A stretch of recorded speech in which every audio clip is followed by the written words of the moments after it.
بہت سے لوگ مجھ سے سوال کرتے ہیں کہ ہر نماز کے بعد کون سا سورہ پڑھنا چاہیے۔ اللہ سبحانہ و تعالیٰ نے مومن کے لیے نماز بنائی ہے، تو ہم نماز کی پہلے اہمیت جانیں گے، پھر اس کے بعد اس میں کون سے سورے پڑھے جاتے ہیں وہ جانیں گے۔ نماز اسلام کا دوسرا پلر ہے۔ یہ صرف ایک ریچول نہیں بلکہ ایک ڈائریکٹ کنیکشن ہوتا ہے اللہ تعالیٰ سے۔ جب بندہ سجدہ کرتا ہے تو وہ اپنے رب کے قریب ہوتا ہے۔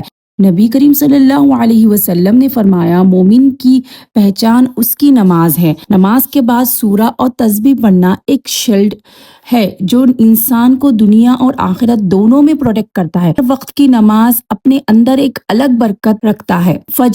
فجر کے بعد تسبیح فاطمہ پڑھی جاتی ہے، 33 بار سبحان اللہ، 33 بار الحمدللہ، 34 بار اللہ اکبر۔ تو ہر فرض نماز کے بعد ہمیں یہ 3 تسبیح پڑھنا ضروری ہے۔ پہلا 33 بار سبحان اللہ، 33 بار الحمدللہ، 34 بار اللہ اکبر۔ اس کے بعد سورہ اخلاص، سورہ فلق اور سورہ ناس 3 بار بسم اللہ کے ساتھ پڑھے۔ دن کی شروعات سورہ یاسین سے کرنا ریکمینڈڈ ہے، کیونکہ سورہ یاسین کو ہارٹ آف قرآن بھی کہا جاتا ہے۔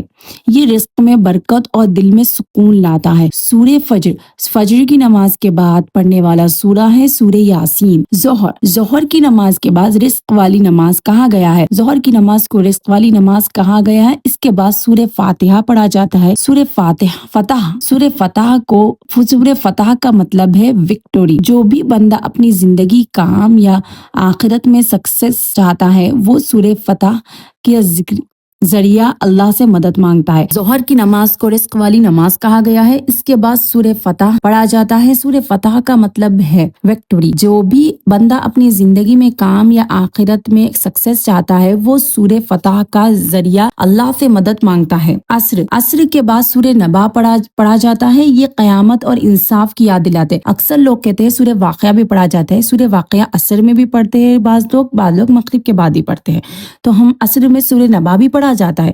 اس سورے میں ذکر ہے کہ اللہ قیامت کے دن انصاف برپا کرے گا، ہٹا کے جانوروں کے درمیان بھی جو ظلم کا حساب ہوگا۔ یہ انسان کو ریمائنڈ کرتا ہے کہ دنیا میں ظلم کرنا آخرت میں بہت خطرناک ہے۔ مغرب کے بعد اگر وقت ہے تو 6 رکعت اوابین کی نفل نماز پڑھی جاتی ہے، اور اس کے بعد سورہ رحمان اور سورہ واقعہ۔ سورہ رحمان اللہ کی رحمت اور جنت کے وعدہ بتاتا ہے۔ سورہ واقعہ رزق میں برکت اور غریبی سے بچاتا ہے۔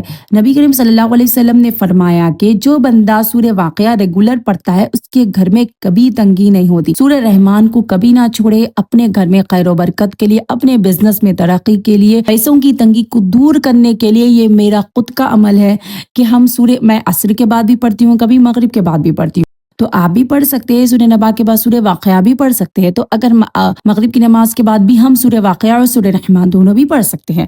عشاء کے بعد سورہ ملک پڑھنا بہت ریکمینڈڈ ہے۔ یہ اتنا ضروری ہے، اتنا جو ہم اس کے اوپر بھی، سورہ ملک کی فضیلت کے اوپر بھی انشاءاللہ تبارک اللہ ہم ایک ویڈیو بنائیں گے۔ اللہ کا وعدہ ہے کہ جو بندہ سورہ ملک روز عشاء کے بعد پڑھتا ہے اس کو قبر کے عذاب سے بچاتا ہے۔ اللہ اکبر۔ دیکھیے اس سورے کا کتنا معمول ہے، چھوٹا سا سورہ ہے۔ سورہ ملک بہت چھوٹا ہے، زیادہ بھی بڑا ہے نہ زیادہ چھوٹا ہے، تو ہم اگر یہ ایک سورہ پڑھیں گے تو ہمیں اللہ قبر کے عذاب سے بچا لیں گے۔ سورہ ملک قبر میں انسان کے لیے شیلڈ بن جاتا ہے اور ڈیفینڈ کرتا ہے ہمیں قبر کے عذاب سے۔